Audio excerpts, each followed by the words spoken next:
Noong araw, sa bayan ng Sariwa, naninirahan ang lahat ng uri ng gulay.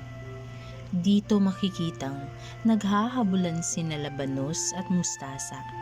Nagpapatintero rin sina bawang, sibuyas, upo at patola. Nagtataguan sina singkamas, talong at luya, habang nagluluksong baka sina kamatis at kalabasa. Isang araw, umusbong ang isang kakaibang gulay. Siya'y si ampalaya. Maputlang maputla ang kulay ng balat niya at sa kahit anong lasa'y salat siyang talaga. Dahil dito, unti-unting pumulupot ang mabalahibong inggit sa katawan ni ampalaya. Naging bugnutin siya at mainitin ang ulo.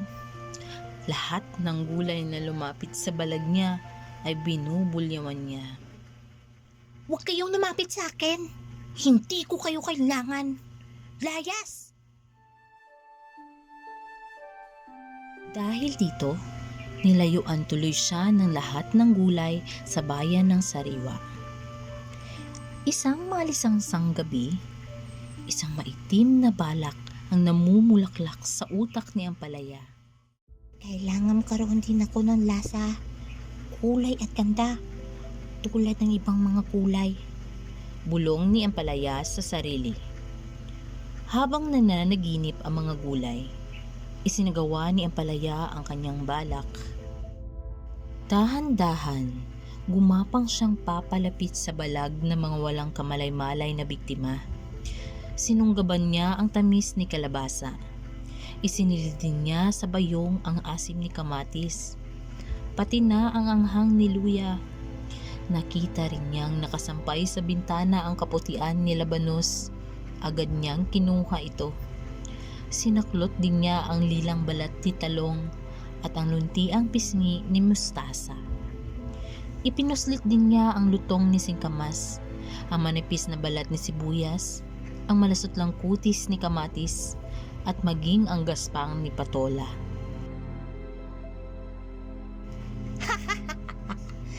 Sa wakas, nasa akin na lahat ng lasa, kulay at ganda. Siguradong kaiinggitan ako ng lahat ng gulay. Sabi ni ampalaya sa sarili. Ngunit walang lihim na hindi nabubunyag. Nagtipon-tipon ang mga gulay na kanyang ninakawan. Napagkasunduan nilang sundan ang gulay na may gandang kakaiba. At laking gulat nila nang makita nilang hinuhubad nito isa-isa ang mga katangian na kanilang taglay. Nang laki ang kanilang mga mata nang tumambad sa kanila si ampalaya. Nagalit ang mga gulay at kanilang iniharap si ampalaya sa diwata ng lupain.